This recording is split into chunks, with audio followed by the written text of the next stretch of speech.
Hey, my friends, Tony back again. I stumbled across a question that was posed on Facebook. And the question was very simply, what do you do to overcome fear and doubt in your life?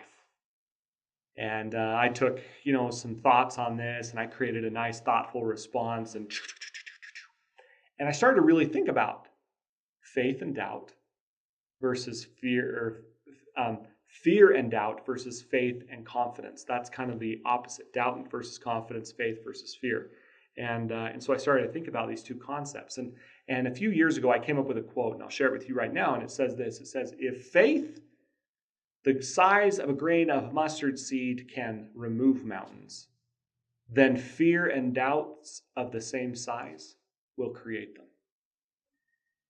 Let me repeat that. If faith the size of a mustard seed will have the power to move mountains, then fear and doubts of the same size will create them.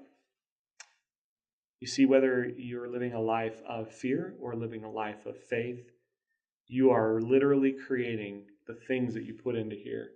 And faith is caused when you put positive emotion in here, positive thoughts, and you get into that positive, confident, I know I can do this. So you put in a positive vision, I know I can do this, totally believe I can. That is faith.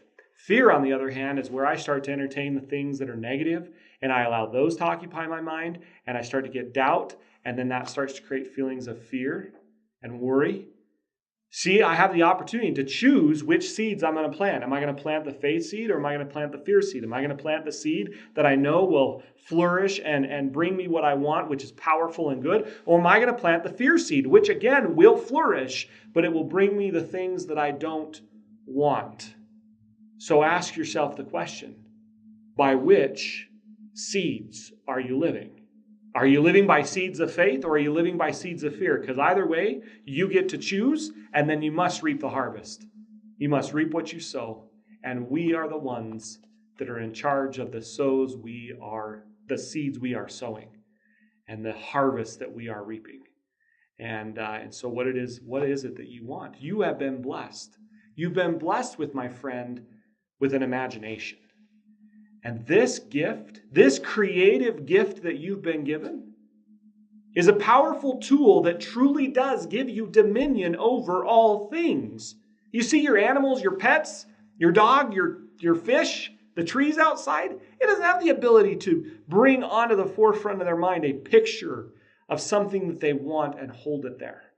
You do. You have that power.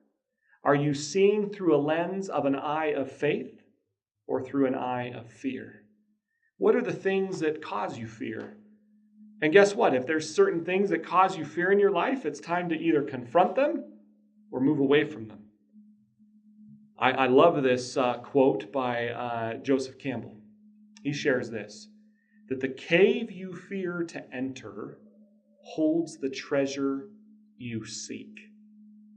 The cave you fear to enter holds the treasure you seek. So what are the caves you're afraid to go in right now? Is it opening up a business?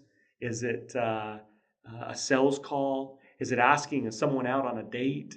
What are the caves you fear to enter right now? Because guess what? In those caves hold the treasure you seek.